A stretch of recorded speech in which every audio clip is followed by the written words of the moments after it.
In this video, we will take a look at classifying the output response of LTIC systems in the time domain.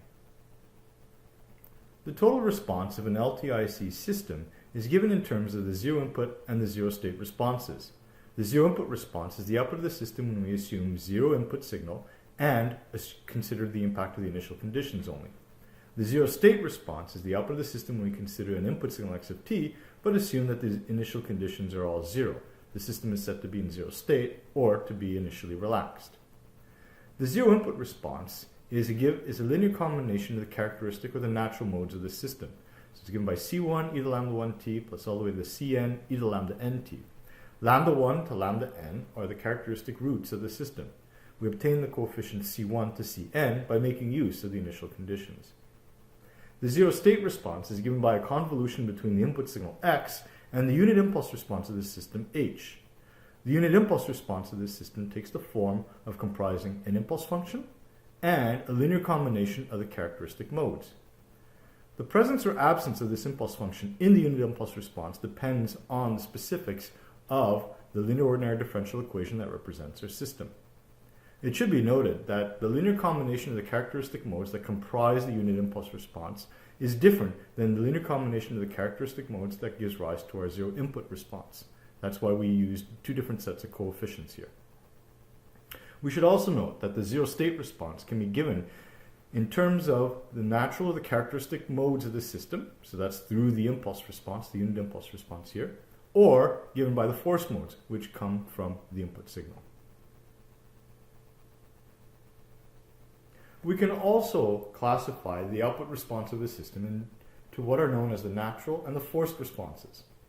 The natural response, denoted y sub n, is the output response of the system that corresponds to only the characteristic modes of the system. On the other hand, the forced response, denoted y sub f, is the output response that depends only on the modes of the input signal. The total output response of a system can be given by a combination of the natural and the forced responses, so it's given by y sub n plus y sub f. But the natural and forced responses should not be confused with the zero input response and the zero state responses. They are not synonymous with these two. So y sub n in particular is not the zero input response, and y sub f is not the zero state response.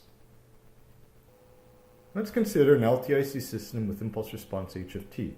Suppose further we excite this system with an everlasting exponential signal e to the st. S, being a complex number, can be given by a plus jb, so our input signal x of t is effectively simply e to the at times e to the jbt. The output from the system would be given by a convolution between the input signal and the unit impulse response. Because the convolution is commutative, we can actually write this integral as follows. It's the integral from minus infinity to infinity of x of t minus tau, h of tau, d tau. X of t minus tau in this case would be e to the st times e to the minus s tau. So we can then actually write the output of the signal as simply being h of s times e to the st, where h of s is going to be the integral from minus infinity to infinity of h tau e to the minus s tau. The key point here is that the response or the output of a system subject to an everlasting exponential input signal will also comprise of the everlasting exponential signal e to the st, but with a multiplicative complex factor h of s. E to the st is then referred to as an eigenfunction of this system. H of s is referred to as the Laplace transform of our unit impulse response h of t. We'll have more to say about the Laplace transform in future videos. The exponential signal e to the st is the most important signal when analyzing LTIC systems. The forced response to an exponential input signal e to the st, or the everlasting exponential signal e to the st, is also an everlasting exponential signal e to the st, but multiplied by a complex multiplicative factor h of s. So h of s was again the Laplace transform of the unit impulse response and was simply given by the integral from minus infinity to infinity of h tau e to the minus s tau d tau. Now, the linear ordinary differential equation that represents our system can also be written using operator form and polynomials as follows. Q of d acting on y is equal to p of d acting on x.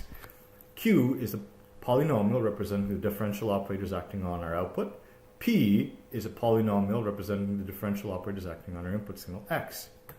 making use of the fact that x is an everlasting exponential signal e to the st, and that the output of the output response of a system subject to this everlasting exponential signal will be h of s e to the st, we can actually write then this differential equation as follows.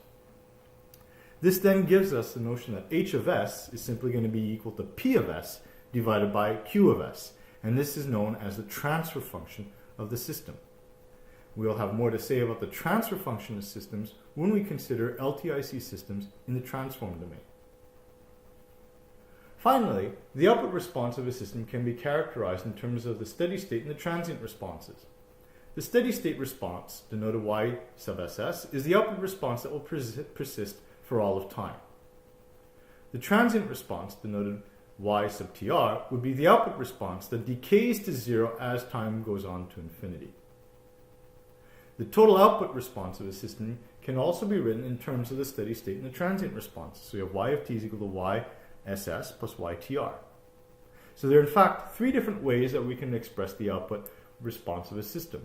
We can write it in terms of the zero input response and the zero state response.